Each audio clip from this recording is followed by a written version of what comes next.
cette réunion historique pour la Banque Centrale Européenne qui délivrera une première hausse de taux depuis 11 ans. Cet après-midi, nous en parlons avec Samy Charr pour entamer cette émission, chef économiste de Lombard-Odier. Bonjour et bienvenue Samy.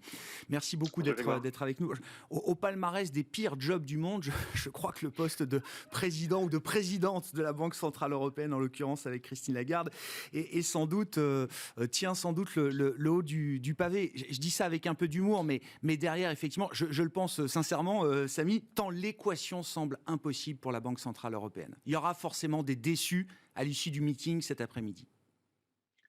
Absolument, Grégoire. Et ça pourrait être pire. On pourrait ne pas avoir de gaz aujourd'hui en Europe et donc Christine Lagarde ferait face non seulement à une situation d'inflation compliquée, mais en plus des perspectives de croissance en forte contraction si, encore une fois, la crise énergétique en était venue à escalader, ce qui au moins n'est pas le cas.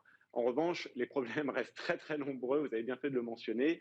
Il y a bien sûr cette situation d'inflation qui est compliquée, qui vient essentiellement des problématiques énergétiques, mais il y a maintenant une situation politique qui s'est tendue en Italie avec des élections très probables. Et donc évidemment, il y a deux grosses attentes cet après-midi au niveau de l'action de la BCE. Que va-t-elle faire sur les taux? Elle s'était engagée à commencer de manière graduelle avec uniquement 25 points de base, mais un petit peu comme aux États-Unis avant le meeting de juin où les 75 points de base avaient fuité dans le Wall Street Journal, hier et avant-hier, il y a eu des fuites sur la possibilité d'aller à 50 points de base. Donc déjà au niveau des taux, on sent qu'il y a énormément de débats au sein de la BCE. Est-ce que c'est 25? Est-ce que c'est 50?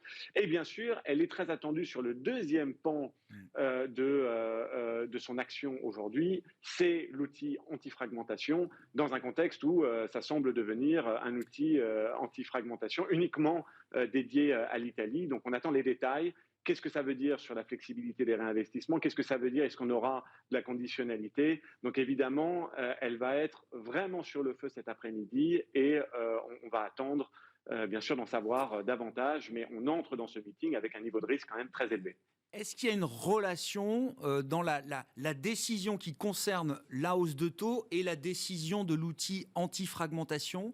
Est-ce qu'on peut imaginer par exemple qu'un outil anti-fragmentation dont les détails auraient été finalisés et dont on puisse, sur lequel on puisse communiquer explicitement cet après-midi, un outil crédible aux yeux des investisseurs, permettrait à la BCE de monter ses taux peut-être de 50 points de base, contrairement à ce qui avait été signalé notamment par Christine Lagarde? Est-ce que c'est dans ce sens-là que ça fonctionne?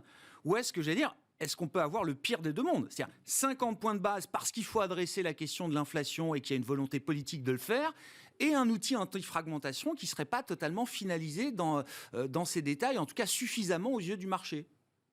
Oui, c'est exactement ça, Grégoire. Si ils font 50 points de base aujourd'hui, ils ont intérêt à être très très près sur l'outil anti-fragmentation et il est probable qu'ils aillent vers cette augmentation d'un demi-pour-cent avec encore une fois un outil qui paraît solide, illimité et qui soit à même de convaincre les marchés. Effectivement, s'ils ne sont pas prêts sur cet outil, ils ont intérêt à rester à 25 points de base. Sinon, encore une fois, le grand risque pour eux, c'est que les marchés les testent. Et c'est qu'au bout d'un moment, puisque le marché n'a pas les réponses qu'il souhaite avoir pendant la conférence de presse de Christine Lagarde, eh bien, il aille chercher finalement quel va être le modus operandi de la BCE dans une question de stress, si les spreads s'écartent, si on va au-dessus de 250 points de base sur cet écart de rendement entre le BTP italien et le Bund allemand, et si effectivement le marché décide de tester la BCE, eh bien, ça va être inconfortable. On se souvient, et on sait très bien ce qu'aimerait la BCE, c'est qu'elle convainc avec son outil et donc elle n'ait jamais besoin de l'utiliser. Mais pour ça, elle doit être convaincante et évidemment, le contexte politique fait que si elle ne l'est pas, les marchés vont aller la tester et dans ces cas-là, ils ont intérêt à être prêts ou à trouver un moyen d'être prêts dans les semaines à venir. L'inquiétude qu'on a un petit peu, c'est que il y a 2 jours, il ne semblait pas avoir vraiment avancé sur un outil convaincant. Et donc, on entre, nous, dans ce meeting avec certaines réserves. On peut imaginer effectivement que la finalisation des détails de cet outil anti-fragmentation soit pénalisée par la crise politique italienne, alors qui est pas une nouveauté aux yeux des marchés. Enfin, des crises italiennes, il y en a régulièrement et les investisseurs sont habitués à ce schéma-là. Sauf que cette crise, elle arrive plus vite que prévu. Bâtir un outil anti-fragmentation quand une partie du risque de fragmentation vient d'un risque politique spécifique, le sort d'un Premier ministre, quand bien même il s'agit de l'Italie, ça peut compliquer les discussions au sein de la BCE aujourd'hui, Samy?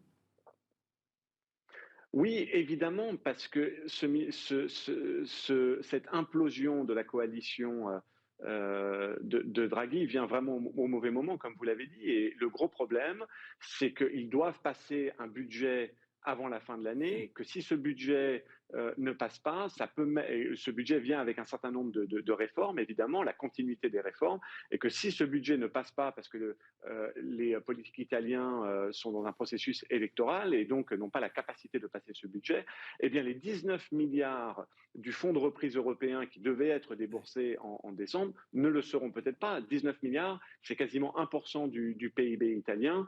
Donc on voit bien que la dissolution de l'Assemblée tombe vraiment à un très très mauvais moment et que ça met encore plus de pression sur la BCE. Elle n'y peut rien quelque part, cette BCE, mais il y a le risque bien sûr qu'elle soit testée, que le fonds de reprise ne peut pas débourser sa partie italienne, et donc on se retrouve dans un très très mauvais timing en ce qui concerne l'Europe, une assez grande difficulté, une assez grande tension qui forcerait quelque part la BCE à sortir un petit peu de ce qu'elle a prévu, de son programme. Donc on espère qu'elle va s'offrir le maximum de flexibilité dans ses réinvestissements, dans un programme éventuel, mais elle ne va pas vraiment pouvoir compter sur le Parlement italien dans les 3-4 prochains mois. Par exemple, je vous rappelle que l'OMT, c'est quelque chose qui doit être demandé par le Parlement national. S'il n'y a pas de Parlement en Italie, ils ne peuvent pas demander à faire partie d'un programme pour éviter la fragmentation. Donc tous ces détails vont être très très importants aujourd'hui. Est-ce que, alors ce ne sera pas le sujet chaud du jour, néanmoins, euh, est-ce que la BCE doit s'engager sur un chemin de normalisation de sa politique monétaire, c'est-à-dire 25 ou 50 points de base, ça permettra de sortir des taux négatifs, ça semble déjà être un premier objectif en soi, mais au-delà, la question reste posée. Quand on voit notamment l'agressivité, la vitesse à laquelle d'autres banques centrales normalisent, évidemment, alors il y a la Banque du Japon qui nous permet de ne pas être totalement isolés dans ce coin-là, mais il y a l'idée quand même que la BCE devient de plus en plus isolée, effectivement, au sein de cette grande vague de normalisation. Jusqu'où est-ce que la BCE peut s'engager sur la voie de la normalisation de sa politique monétaire? Alors, il est clair qu'elle va effectuer un phénomène de rattrapage. Si elle fait 25 points de base aujourd'hui, c'est possible qu'elle fasse 75 points de base en septembre. Donc, on sent que les grosses hausses de taux vont quand même venir. Peut-être qu'elle va faire 50 points de base aujourd'hui, ce qui lui permettrait de faire seulement 50 points de base en septembre. Mais très clairement, elle va emboîter, s'engager dans ce train de normalisation des taux. Elle n'a pas forcément la même inflation que ce qu'on peut voir non plus aux États-Unis, avec un boom de demande qui n'existe pas aujourd'hui en Europe. Donc, le cycle de hausse de taux va quand même être beaucoup plus contenu en Europe que ce qu'on voit aux États-Unis. On s'attend à une BCE qui est capable de remonter ses taux entre 1, 1,5, mais il ne semble pas qu'il y ait beaucoup de raisons d'aller en territoire très très restrictif, sachant qu'il y a quand même une crise énergétique en Europe qui a beaucoup moins, encore une fois, aux États-Unis, et un choc de demande qu'il n'y a pas par rapport à la première économie de la planète. Donc, de la même manière que l'ensemble des banques centrales, la BCE va abandonner sa communication. Elle s'est un peu engagée et elle se retrouve un peu en porte-à-faux en juillet, mais très clairement qu'elle va laisser toutes les options ouvertes et qu'elle va essayer de guider, donc de communiquer avec le plus d'ouverture possible et de s'engager le moins possible, à l'image de ce qu'a fait la Réserve fédérale américaine ces derniers temps. Ouais. Trop s'engager, on l'a vu avec l'exemple de la Fed, c'est aussi prendre le risque de devoir revenir sur la parole donnée. Et ça, pour les banques centrales et leur crédibilité fondamentale, c'est quand même un petit sujet également. Bon, place à Christine Lagarde, donc dans quelques heures, pour voir effectivement comment la présidente de la Banque Centrale Européenne communique sur le compromis qui sera trouvé au sein du Conseil des gouverneurs cet après-midi. Merci beaucoup Samy. Samy Char qui était avec nous en visioconférence depuis la Suisse, chef économiste de Lombardier.